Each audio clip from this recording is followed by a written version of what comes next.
Buddy Ryan here, coming at you with a kind of impromptu marathon video.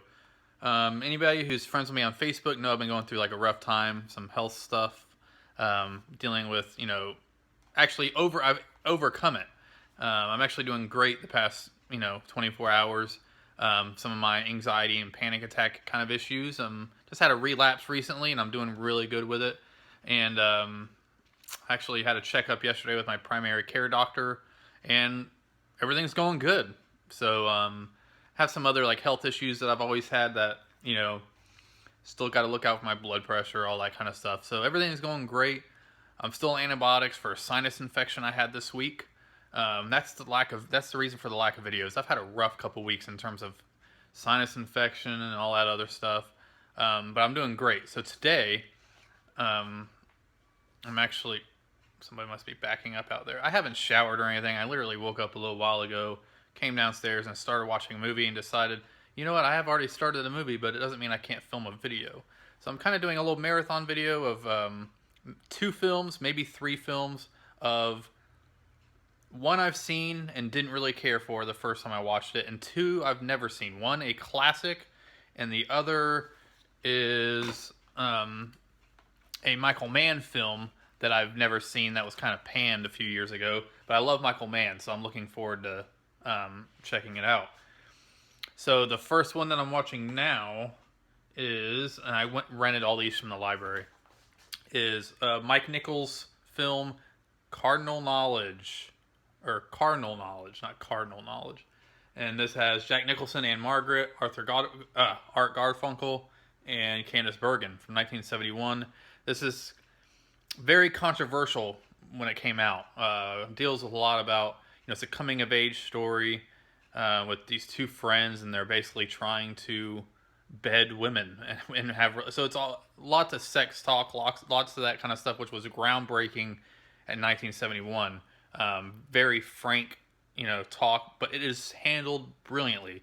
Mike Nichols has always been one of the greatest filmmakers because he, The Graduate, anything he's ever put his hands to, everything on stage, he's just brilliant.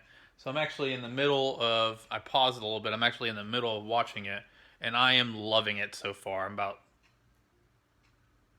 30 minutes into it. It's one of those dialogue-heavy driven films, which I love. Natural dialogue.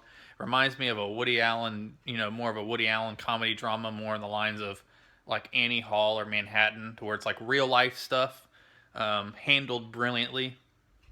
And then the other 2 movies, I'm not sure if I'm going to get to all these today. It's my goal to.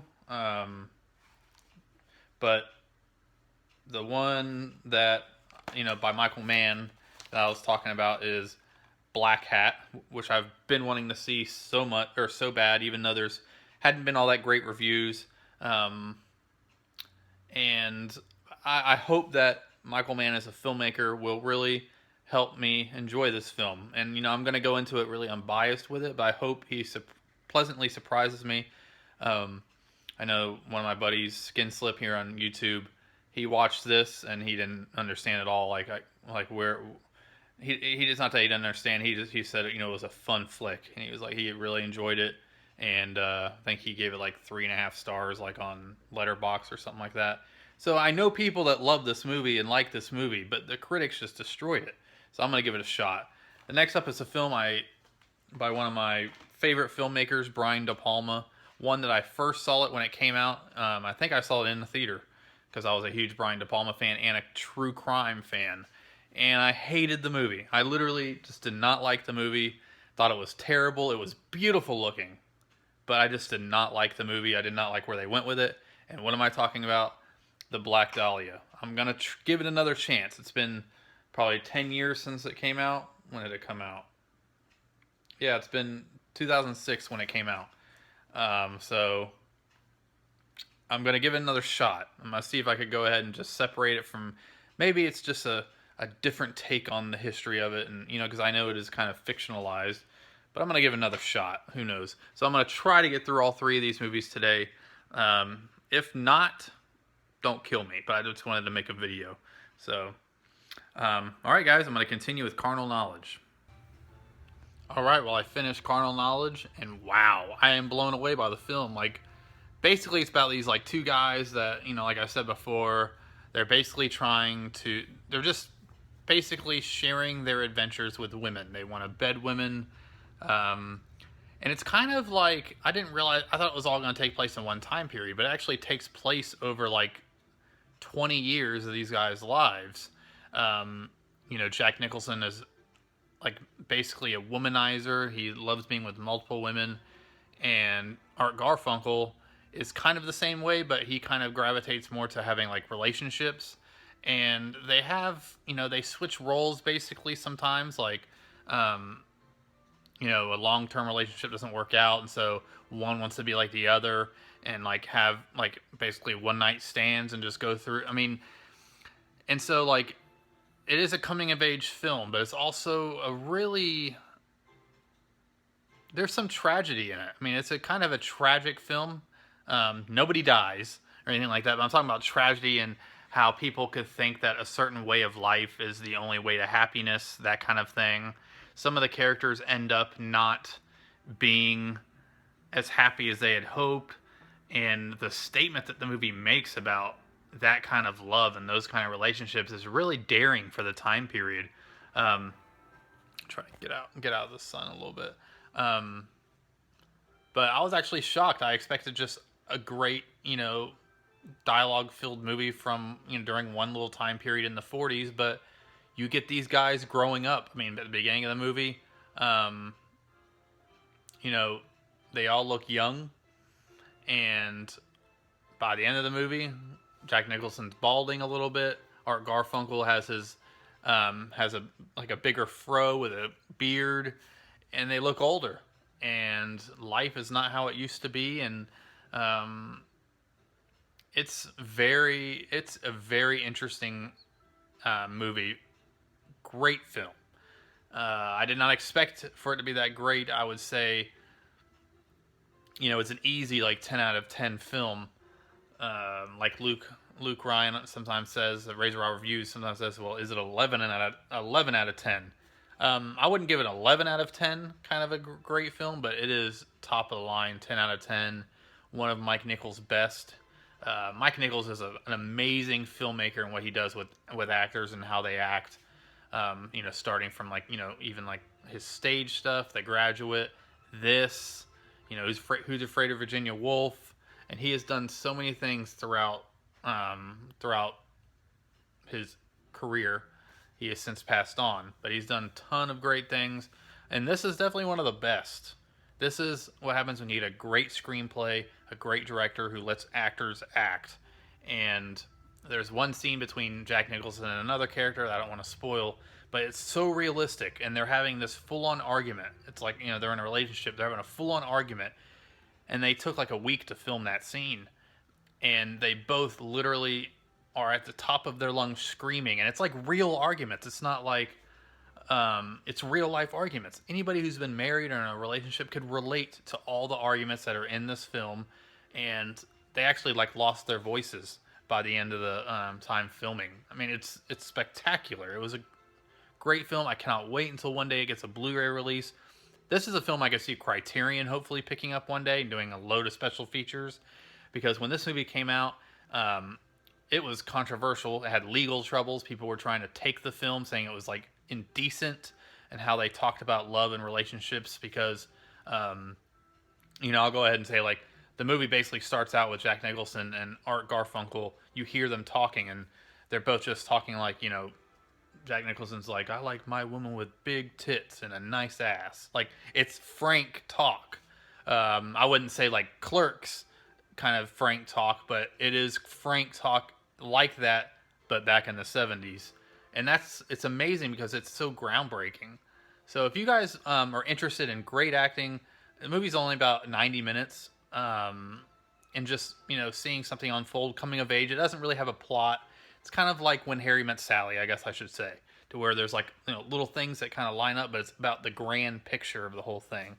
But I really, really enjoyed this film. So now I'm going to go ahead and pop in The Black Dahlia. I did not like this movie, but I really want to give it a second chance just because. YouTuber I followed for years, Adam the Woo, recently Actually, I don't know. Was it? Yeah, it was recently. He did like one of his daily. He has a regular main channel. Then he has a daily vlog channel where he's been doing daily vlogs every day for like 3 years. Um, and he went to some of the Black Dahlia locations, and it got me. I'm huge into true crime.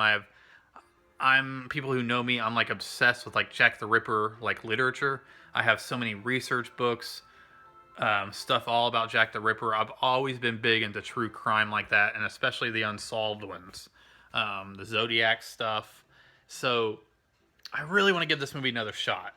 Yes, it does have problems. The plot and the resolution does have issues. It's so but I want to see if I could watch it again and give it a little bit more appreciation now that it's been 10 years and I don't have the critics in my brain like putting down the movie. Even though I personally just did not like it and thought it was so disappointing, I'm going to give it another shot because that's who I am. I give things second chances. Second chance Ryan is what you should call me. I'm just joking. I'm going to pause in the middle of the film because my wife will be coming home for lunch. And I'll probably like take a shower and stuff then, but then I will be finishing it and then hopefully catching the last film. So yeah, so let's go ahead and get started with the Black Dahlia. All right, everybody. Well, it didn't really go as planned. I forgot I had to go do some shopping and some grocery shopping and stuff. So brought my wife back to work and got to go to Publix. I got to go to Trader Joe's for something. So I'm not going to be watching the third film, I don't think. So it'll be kind of a half marathon / out and about kind of video, I guess you could say. So thank you for joining me.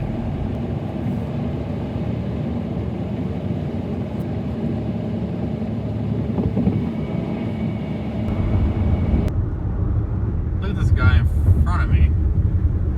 He's going all over the road. Welcome to Florida.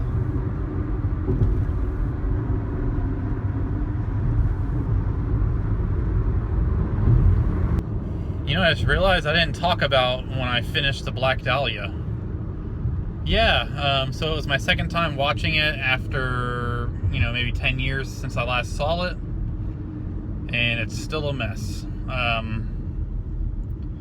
Part of me even thinks I liked it less than I did when I saw it last time, because I saw the beauty in the cinematography.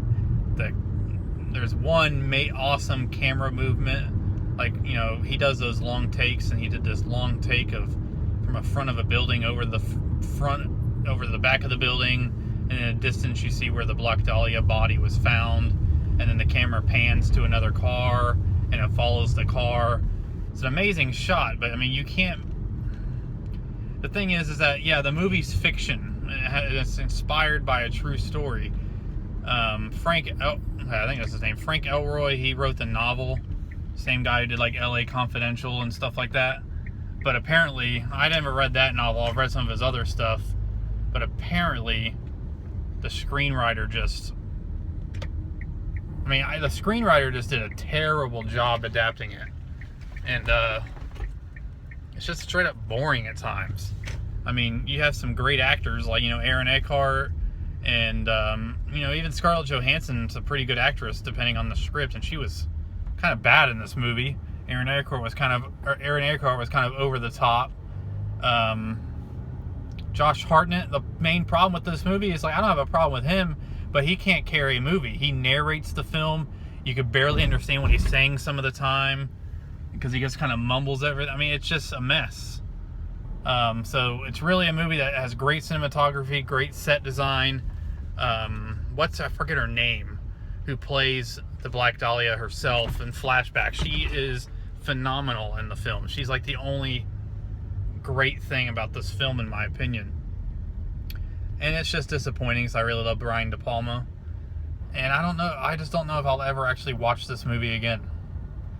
Probably give it like a 3 out of 10 when I do my Letterboxd review.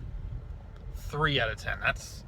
That's low, and that's just for the cinematography and stuff, and that one shot of that one long shot.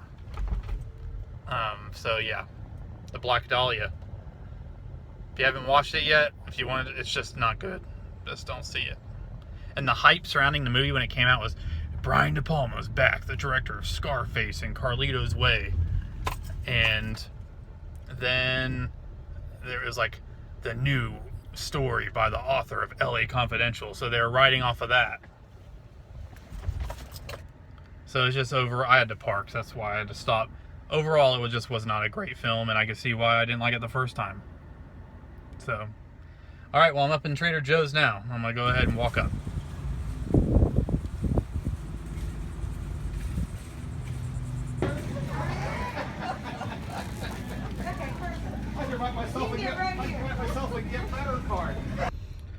All right. Well, I left Trader Joe's, and now I'm going to Publix. All right, everybody. Well, as you can see, I went to all my grocery stops. I'll go home and drop all this stuff up, or drop off all this stuff, and shortly thereafter, I will be going to pick up my wife. So, thank you guys so much for watching this video. Sorry I didn't finish this marathon, but I wanted to kind of vlog today anyways, and so I started a marathon, watched 2 films out of the 3 that I was originally going to see.